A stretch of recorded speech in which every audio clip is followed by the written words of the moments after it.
É um prazer podermos estarmos diante da palavra e da presença do Senhor.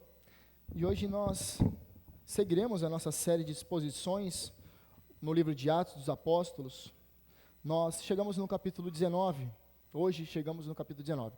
Em nosso último encontro, findamos o capítulo 18 e Paulo, ele inicia a sua terceira viagem missionária. Então gostaria que você abrisse a sua Bíblia comigo, no livro de Atos dos Apóstolos, capítulo número 19. Nós faremos a leitura do versículo 1 ao versículo de número 7. Apenas 6 versos. Eu farei a leitura na Bíblia, versão Nova Almeida atualizada. E assim está escrito a palavra do Senhor.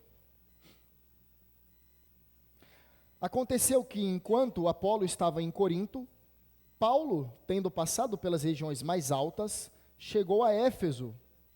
Encontrando ali alguns discípulos, perguntou-lhe: vocês receberam o Espírito Santo quando creram?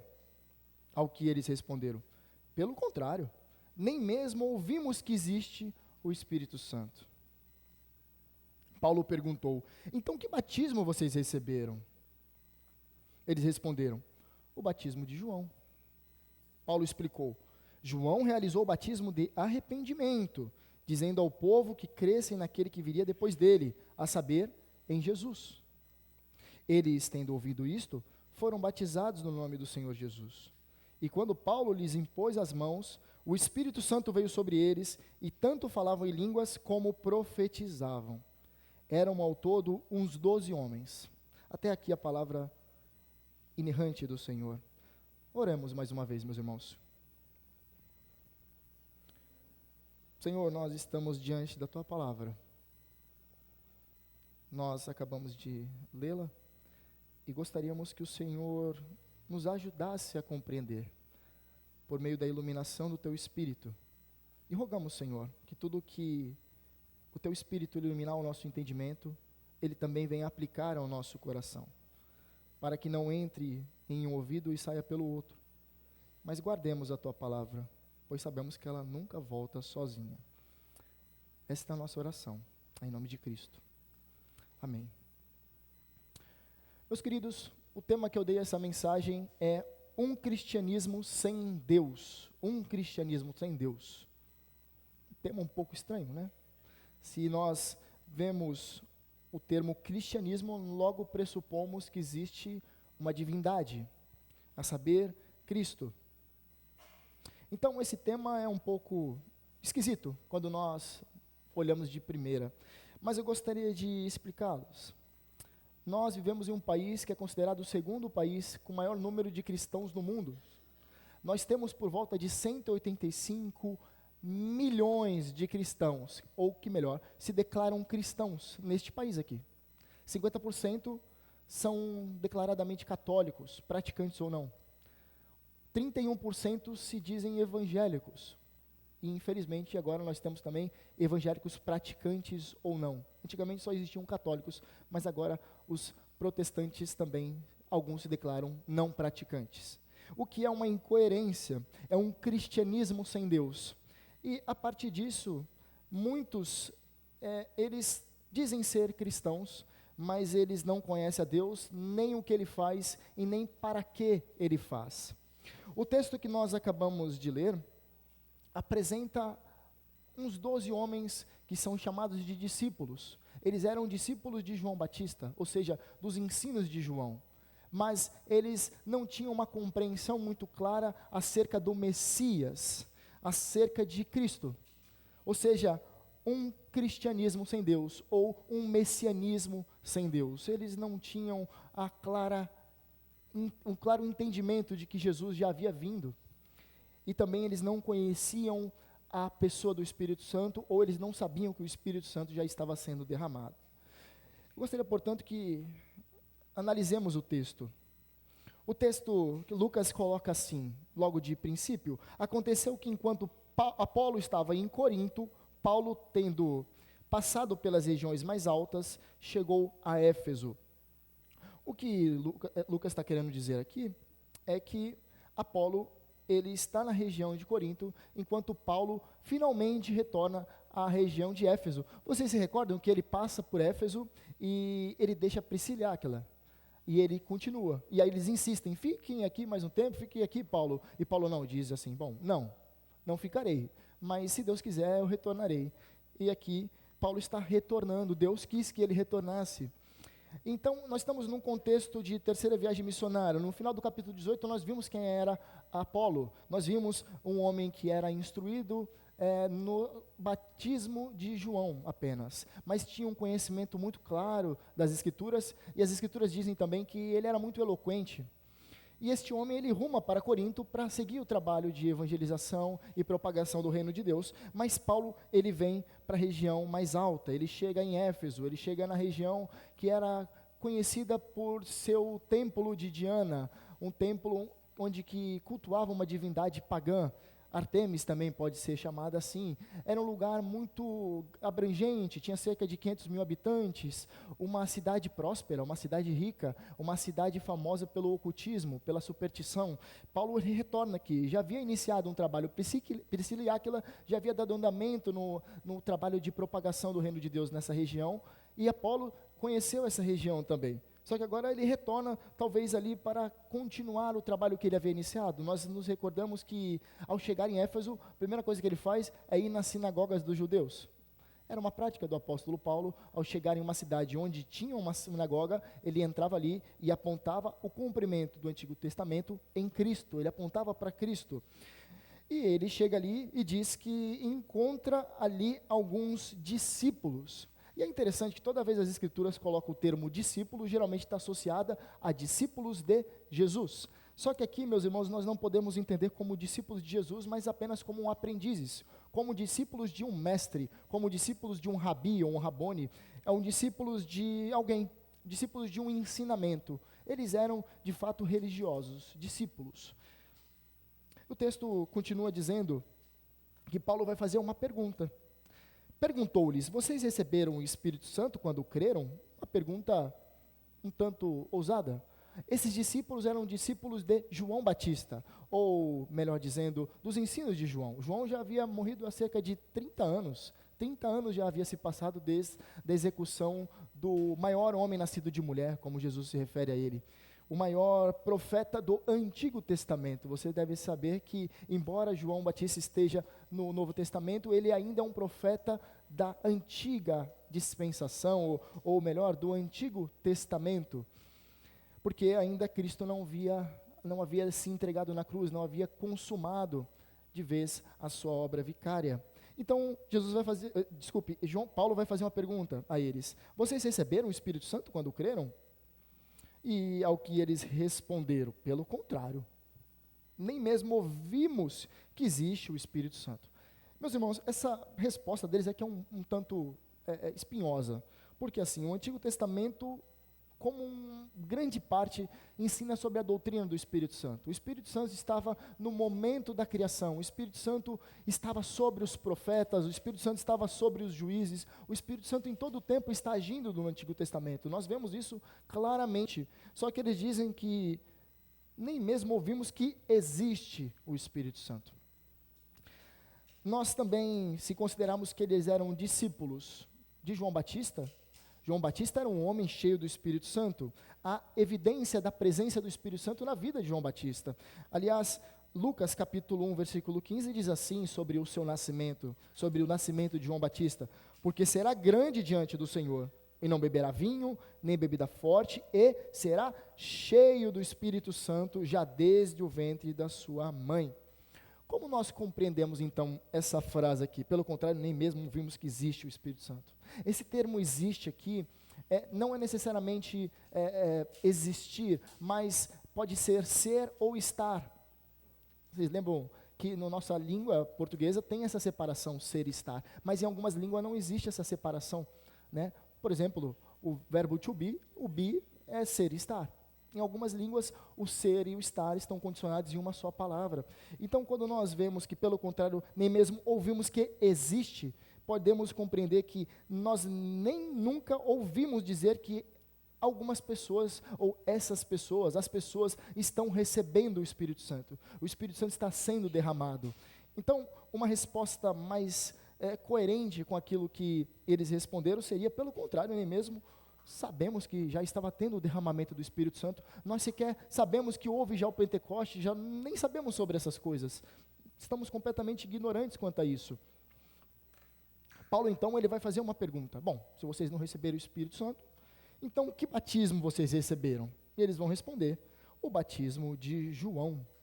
O batismo de João. Interessante que, a exemplo do apóstolo Paulo também, ao exemplo de Apolo também só havia recebido o batismo de João, ele só compreendia o batismo de João, e foi necessário que Priscila e Áquila o ensinassem sobre a descida do Espírito Santo e o cumprimento da vinda do Messias em Cristo Jesus, é que Apolo recebe o dom do Espírito.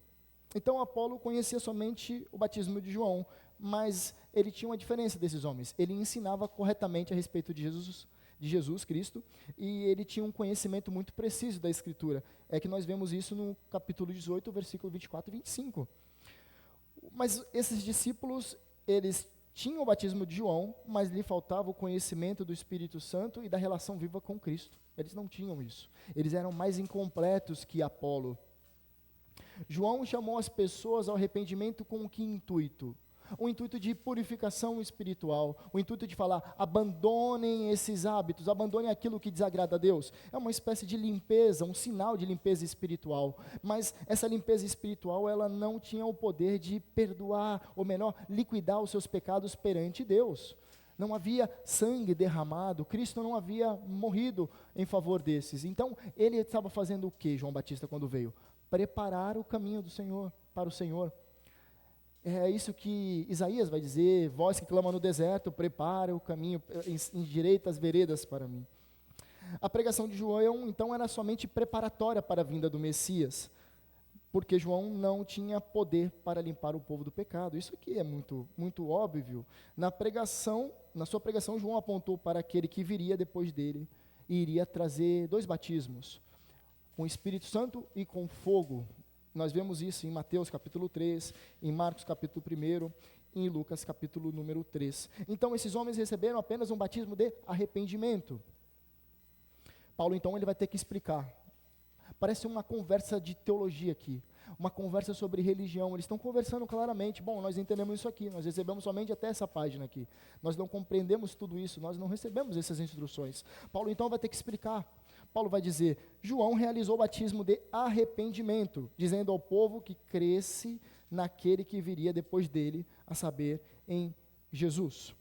Paulo, então, ele vai instruir os homens que tinham o batismo de João, não lhes falando, olha que interessante, não a respeito do Espírito Santo, mas a respeito de Jesus. Você não vê ele falando aqui, João Batista, ele realizou o batismo de arrependimento, dizendo ao povo que cresce nele depois, naquele que viria depois dele, a saber, Jesus. Porque qual é o ministério do Espírito Santo? O ministério do Espírito Santo é iluminar Cristo Jesus, é apontar para Jesus, é o ministério do holofote, ele aponta para Jesus, em todo o tempo apontando para Jesus. Meus queridos, eu percebo que alguns irmãos têm o costume de orar ao Espírito Santo, nós não vemos isso nas Escrituras, nós não vemos isso. Espírito Santo, nós não nos dirigimos ao Espírito Santo, a oração é ao Pai, em nome do Filho, no poder do Espírito. É o Espírito que ilumina, mas nós não oramos ao Deus Espírito Santo.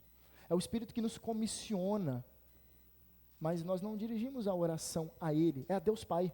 A oração do Pai Nosso é Pai Nosso que estás no céu.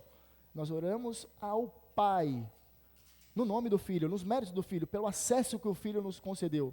E quem nos leva a essa oração, quem nos ensina a orar, é o Espírito Santo, é a terceira pessoa da Trindade. Então, esse entendimento talvez tenha que ficar claro.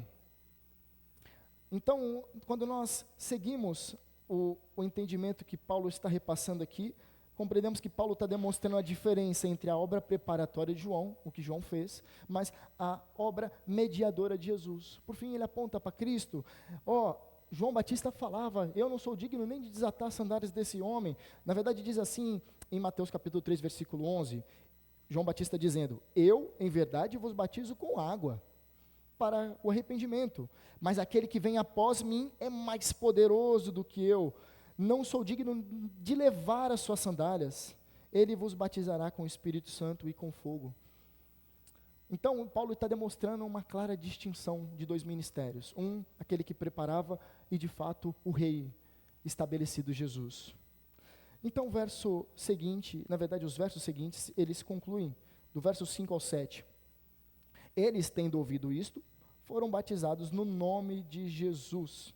E quando Paulo lhes impôs as mãos, o Espírito Santo veio sobre eles, e tanto falavam em línguas como profetizavam. Eram ao todo uns 12 homens. Aqui tem um cumprimento de uma profecia. Jesus diz assim, em Atos capítulo 1, versículo 8, antes da sua ascensão: mas recebereis virtude do Espírito Santo, que há de vir sobre vós, e ser-me-eis testemunhas tanto em Jerusalém, como em toda a Judeia e Samaria e até os confins da terra. Quando nós observamos esse texto aqui, dá a impressão de que quando as pessoas são batizadas nas águas, é necessário que algum líder, ele impõe as mãos para que a pessoa receba o Espírito Santo. Na verdade, os pentecostais têm essa compreensão de um tipo de uma segunda bênção. E a partir desse momento, dessa segunda bênção, essas pessoas começam a falar em línguas. E línguas não como estão descritas aqui, mas em línguas que não dá para entender o que significa. Mas não é isso que o texto diz. Nós vemos que pela quarta vez o Espírito Santo é derramado sobre um povo. Primeiramente, nós vemos em Atos capítulo 2, o Espírito Santo sendo derramado sobre os judeus, em Jerusalém. Depois nós vemos o Espírito Santo sendo derramado sobre os samaritanos no capítulo 8, com Pedro à frente disso. Depois nós vemos o batismo de um povo, ou seja, um enchimento de pessoas que ficam cheias do Espírito Santo, melhor, na região de Cesareia, pessoas que eram gentios, no capítulo 10. Cornélio e sua família, você se recorda. E agora nós estamos vendo em Éfeso, ou seja, fora da região ali da Palestina, um pouco mais a Europa, nós estamos vendo aqui um cumprimento de pessoas que tornam-se cheias do Espírito Santo e começam a falar em línguas. E curioso, elas começam a falar em línguas e profetizar.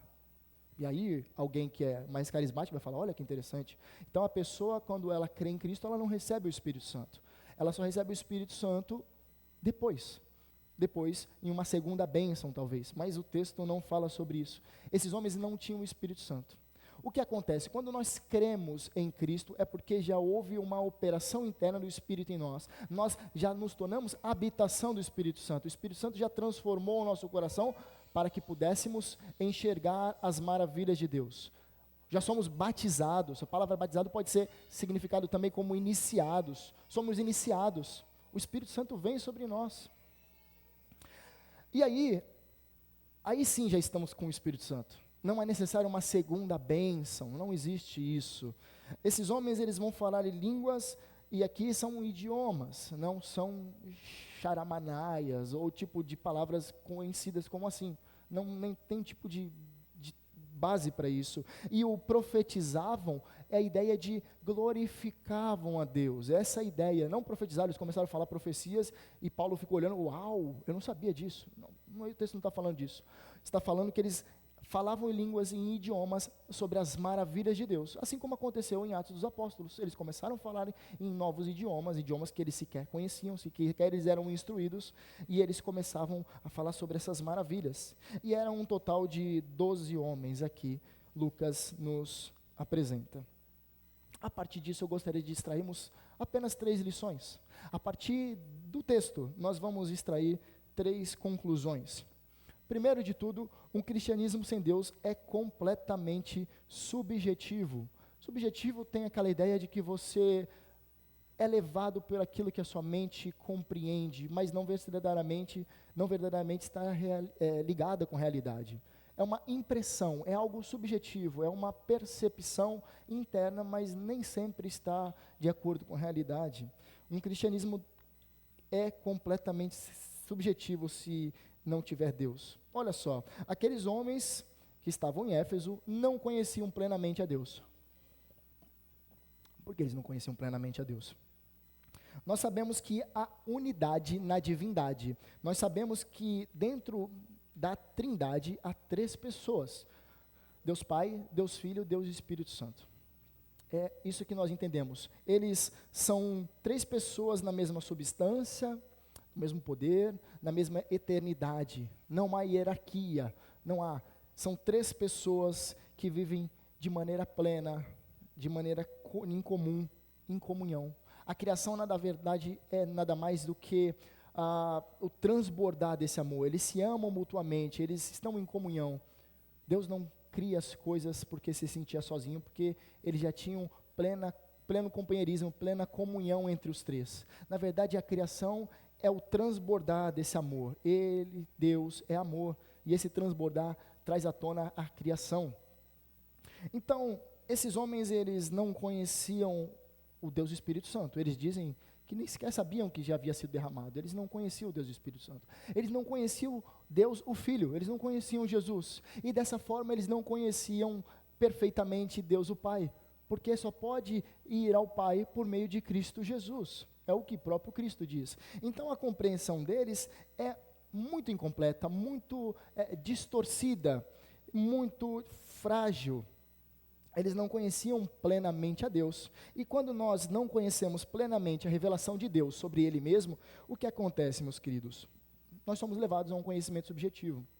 Aquilo que nós imaginamos acaba se tornando verdade. E eu gostaria de trazer alguns exemplos. Algumas pessoas, elas acabam por não conhecer a verdade de Deus sobre Ele mesmo, revelado em sua palavra, eles criam, a partir da sua imaginação, alguns tipos de Deus. Uma ideia de Deus, uma ideia de Jesus. Talvez um Jesus paz e amor, aquele Jesus que ele está tudo certo, você está errado. Aliás, uma mulher famosa, recentemente, ela é uma modelo, ela havia ido a uma igreja, não sei se eu posso chamar esse lugar de igreja, mas ela foi a um lugar onde que é chamada de igreja. E ela voltou para a prostituição. E ela disse com essas palavras: eu entendo que eu sou salva pela graça, e quando eu morrer, Jesus que vai vir me buscar. É isso que ela diz literalmente. Mesmo estando na prostituição. O que é aqui? É um entendimento equivocado de Jesus. Ela criou um Deus a partir da sua imagem e semelhança, a partir da sua impressão, a partir da sua imaginação. O Jesus da prosperidade, ou seja, aqueles discursos fajutos, aqueles discursos que induzem as pessoas a crerem que a vontade de Deus é que você seja próspero, rico, milionário. A teologia da prosperidade é uma demonstração disso. Você está aqui para você prosperar, ficar rico, né? Então, se você é um dizimista fiel, Deus ele tem a obrigação de te abençoar. Isso aqui é uma frase de um bispo muito famoso. Um bispo muito famoso. O Jesus revolucionário. Meus queridos, você sabia que um dos maiores líderes de uma facção criminosa do Brasil é formado em teologia? Ele é formado em teologia e ele escreveu um TCC. E nesse TCC ele diz assim, que Jesus, ele era contrário à classe dominante daquela época. E ele era um homem muito bom. Ele era um homem, ele escreve. Não escreve que era Deus, mas escreve que era um homem. Mas esse homem era contrário ao status quo, ao sistema, ele era contrário, ele era um revolucionário. O que essas palavras dizem é que este homem, ele cria Jesus à sua imagem e semelhança. Jesus é um revolucionário. É um estado subjetivo, não tem Deus, não tem revelação de Deus sobre Ele mesmo, mas é uma criação da nossa mente. Perceba, Jesus como exemplo moral. Algumas pessoas que dizem, bom, eu gosto de Jesus, o que estraga é o fã-clube dele. Você já ouviu essa frase? Tem pessoas que dizem isso, pessoas que falam, poxa, Jesus é legal, por quê? Porque ele sentava junto com as prostitutas, com os cobradores de impostos, ele tinha bom relacionamento com todo mundo, na região da Galileia. Que fantástico, que exemplo moral. Alguns pensam que Jesus é somente um exemplo moral. O Jesus parceiro na realização dos sonhos pessoais.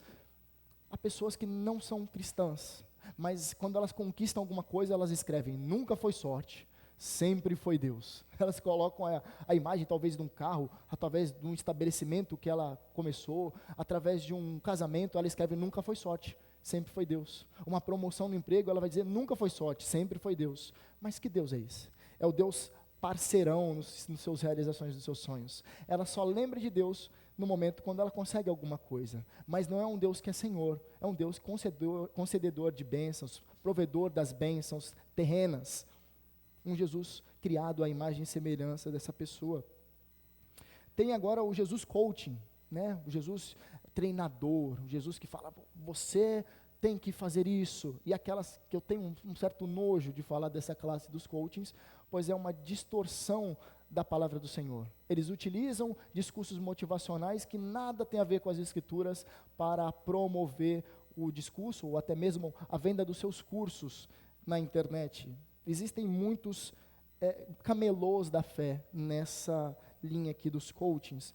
Então, um Jesus coach, um Jesus que quer te ver bem, um Jesus que quer te deixar mais bonito, um Jesus que quer te transformar em uma celebridade. Existe esse Jesus criado à imagem e semelhança. Existe o Jesus terapeuta, que somente quer ver você bem mentalmente. Um Jesus psicológico, psicólogo, um Jesus moldado às ideias da psicologia. Existe um Jesus também, esse aqui talvez você conheça, um Jesus individualista, um Jesus que geralmente está presente naquelas pessoas que elas gostam de falar que elas vivem experiências maravilhosas com Jesus. Elas dizem, certa vez eu estava andando na rua e Jesus disse para mim, entre nessa rua aqui. E eu entrei naquela rua e ali havia um parque. E ali eu me diverti com Jesus. Nós rimos juntos, nós dançamos juntos, nós ficamos tempos maravilhosos juntos. E ai de você dizer, mas como assim? Jesus te levou para o parque? Que Jesus? Que ideia é essa? Aí elas vão falar, não, mas como assim? Você está querendo me enquadrar aquilo que está escrito somente? Ou a concílios, ou a confissões, credos? Não, o meu Jesus não é esse Jesus aí que você enquadra, o Jesus da religião. Meu Jesus me leva para a praia. É um Jesus maravilhoso, parece um namorado da pessoa. É um namorado que ela transforma. E há muitas músicas assim, terríveis, nojentas, que Jesus é lindo, que Jesus é maravilhoso, que eu dançarei com Jesus. Que Jesus fraco, que Jesus ridículo, esses criados pela imagem dessas pessoas. Um Jesus criado pela mente das pessoas.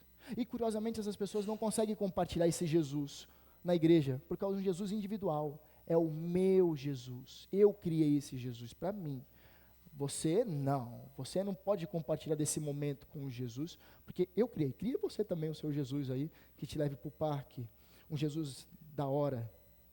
E tem um Jesus amigão, aquele Jesus que perdoa tudo que você faz de errado. Jesus releva isso aí. Não.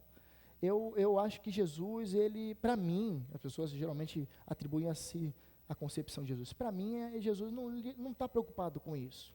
Jesus está preocupado com outras coisas. Jesus está preocupado com crianças morrendo de fome na África. Jesus não está preocupado com se eu estou fazendo isso ou aquilo. Jesus está preocupado com outra coisa. Jesus criado à imagem e semelhança da pessoa. Então, o cristianismo sem Deus é completamente subjetivo. É um Jesus falso, é mentiroso.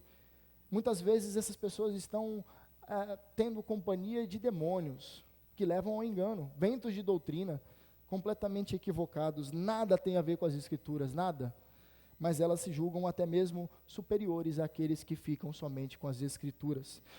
Então, meus irmãos, o verdadeiro cristianismo considera o Deus revelado nas Escrituras, nós ficamos com as Escrituras. E aqui eu fiz um recorte da nossa confissão. Ela diz assim: há um só Deus vivo e verdadeiro, o qual é infinito em seu ser e perfeições. Ele é um espírito puríssimo, invisível, sem corpo, membros ou paixões. É imutável, imenso, eterno, incompreensível, onipotente, onisciente, santíssimo, completamente livre e absoluto, fazendo tudo para a sua glória e segundo o conselho da sua própria vontade, que é reta e imutável.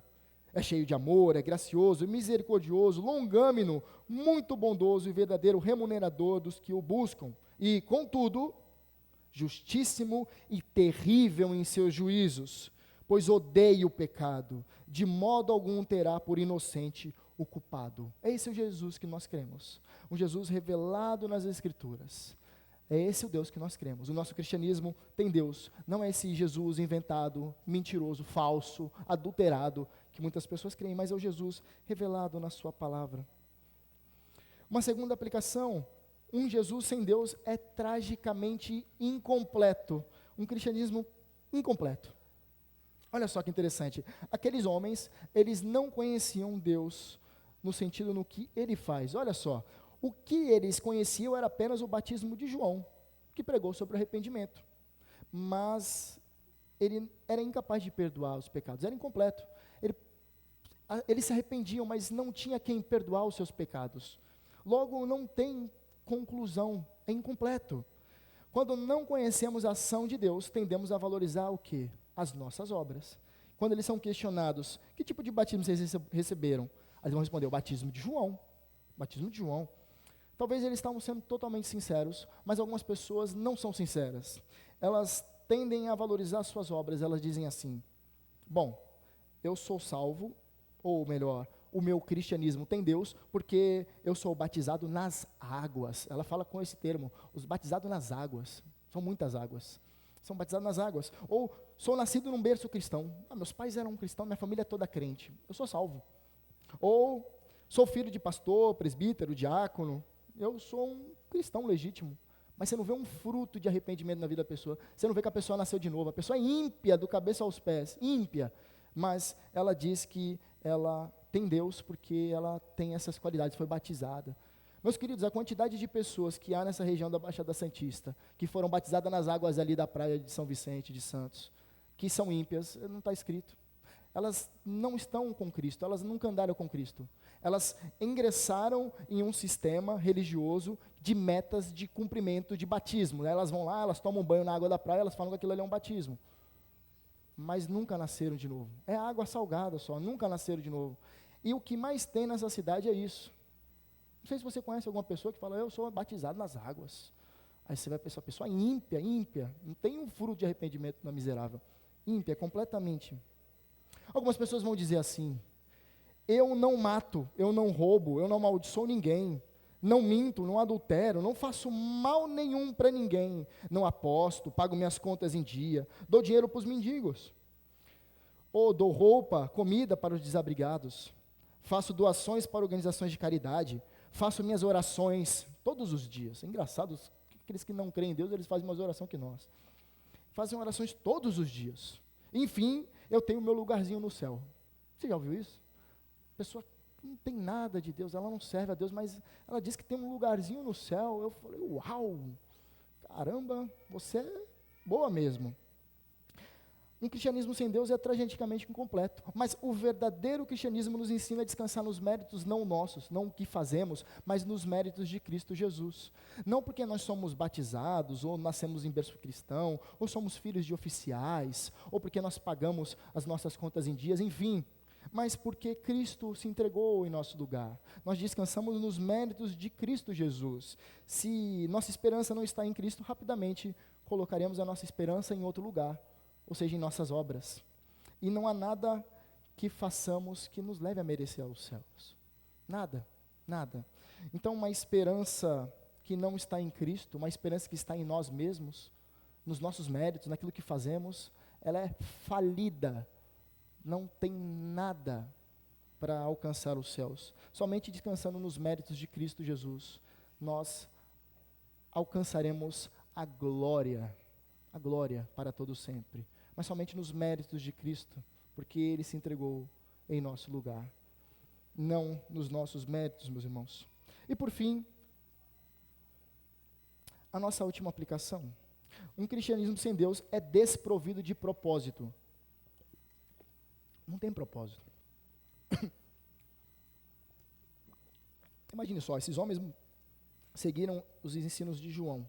João morreu, já havia morrido 30 anos. E eles continuavam vagando. Desculpe. Aqueles homens, eles não conheciam o que Deus faz. Primeiro, eles não conheciam Deus, nem o que Deus fez. Agora, para o que Deus fez, ou para o que Deus faz. Para que Deus salva pecadores, para que Deus perdoa pecadores. Eles não tinham essa compreensão, eles não tinham senso de propósito, eles não sabiam que Deus transforma os eleitos em suas testemunhas. Você já se perguntou para que você é salvo? Tem um propósito de ser salvo. Você não é salvo para ficar de boa, vivendo sua vida como antes. Não existe isso. Tem um propósito. Você foi salvo para algo, né? Imagina, Deus olhou assim, eu vou salvar alguns. Pronto, salvei. Eles vão ficar vivendo a vida deles como antes. Não, tem um propósito, tem um alvo. Nós vemos que, a partir do momento que eles recebem o Espírito, eles falam em línguas, também profetizam, ou seja, eles testemunham, eles dão testemunho das maravilhas de Deus. É que para isso que nós fomos salvos, para sermos testemunhas de Cristo, não para sermos testemunhas sobre nós mesmos, mas de Cristo. Quando não possuímos propósitos, nós vivemos a nossa vida de qualquer jeito. E nós vemos os desigrejados. O que são desigrejados? Desigrejados é uma classe de pessoas que entenderam que elas não precisam do corpo de Cristo. Cristo morreu individualmente por elas, não pela reunião, não por uma igreja, um povo reunido. Os desigrejados, eles se acham superiores a isso. Elas falam, não a instituição. Eu me reúno com a minha família, na minha casa, e aí eu faço essas coisas tudo. Eu criei um Deus à minha imagem e semelhança, né, um Jesus que, para mim, isso aqui é um modelo que ele pensou. Jesus, Paulo, quem é Paulo? Eu não fico com as cartas de Paulo, eu fico somente com Jesus, andando na região da Galileia. É isso que eu vivo. Eu vou andando nas casas dos meus amigos, e ali nós nos reunimos, e a presença do nosso Jesus amigão vem, e nós ficamos maravilhados. É isso que nós vemos nos nossos dias, meus irmãos. Os desigrejados são isso.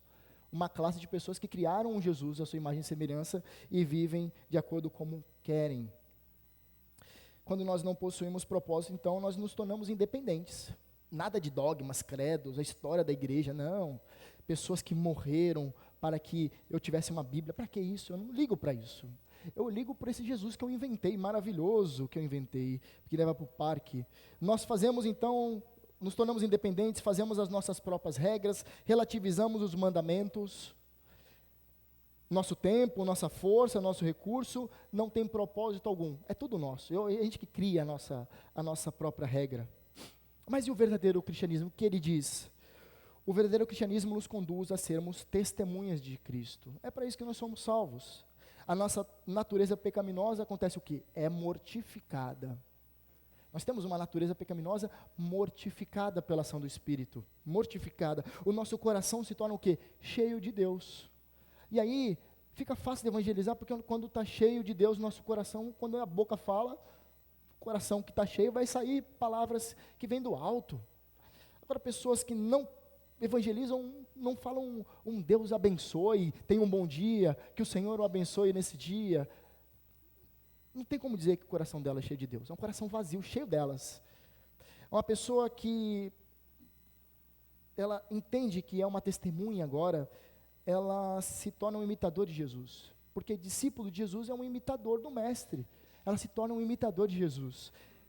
Ela pensa, bom, nessa situação, qual seria a minha ação que, de certa forma, imitaria ou transmitiria os ensinamentos do meu mestre? E ali ela vai agir conforme aquela situação. Sabe quando aquele infeliz te dá uma fechada no trânsito, e você fica com uma vontade de xingar, e você fala, não posso fazer isso. Aí ele abre o vidro para te xingar, e você vai lá e fala, você fala o quê? Bom dia. Bom dia.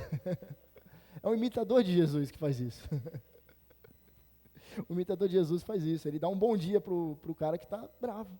Olha que revelação da majestade, da beleza de Deus. O nosso temperamento é transformado, meus queridos. Os nossos sentimentos são amoldados, o Espírito agindo em nós. Nós não somos reconhecidos por aquele que tem um pavio curto, mas é porque Jesus tem transformado a nossa vida e nossos temperamentos são transformados. Os nossos pensamentos, eles glorificam a Deus. Sempre está cheio daquilo que pode glorificar a Deus. Os nossos planos, os nossos sonhos, as nossas ambições. Lembram da música que nós ouvimos aqui? Aquele homem, eu não contei, mas ele tocava 13 instrumentos, ele era cantor, compositor, reconhecido naquilo que ele fazia, mas ele entendeu que os planos, os sonhos, as ambições dele eram para ser entregues ao Senhor. Senhor, faça o que você quiser, tudo te entregarei. É uma oração difícil, na verdade, que se a gente cantar prestando atenção, é até difícil de cantar. Tudo entregarei. É muito difícil, mas quando nós temos o Espírito Santo nos conduz a fazer tudo como um propósito de glorificar a Deus. Meus queridos, Que a graça do Senhor permaneça sobre nós, para que continuemos vivendo um cristianismo verdadeiro, apesar das nossas limitações, mas que as Escrituras estejam diante dos nossos olhos, sigamos sendo dirigidos pelo Espírito, entendendo que Cristo é onde nós temos que nos firmar, e tudo seja para a glória de Deus. Amém? Vamos orar? Gostaria que você curvasse a sua cabeça. Senhor, queremos te agradecer pela tua palavra, Senhor. Queremos te agradecer porque o Senhor veio até nós e se revelou até a nós. Porque o Senhor enviou Cristo Jesus. E quando nós olhamos para Jesus, nós temos uma compreensão exata de quem tu és. Queremos pedir, Senhor, que o Senhor nos guie, que o nosso cristianismo tenha o Senhor. Que saibamos quem tu és, o que o Senhor faz e para que o Senhor faz. Sejamos dirigidos pelo poder do teu Espírito. Essa é a nossa oração, em nome de Cristo. Amém.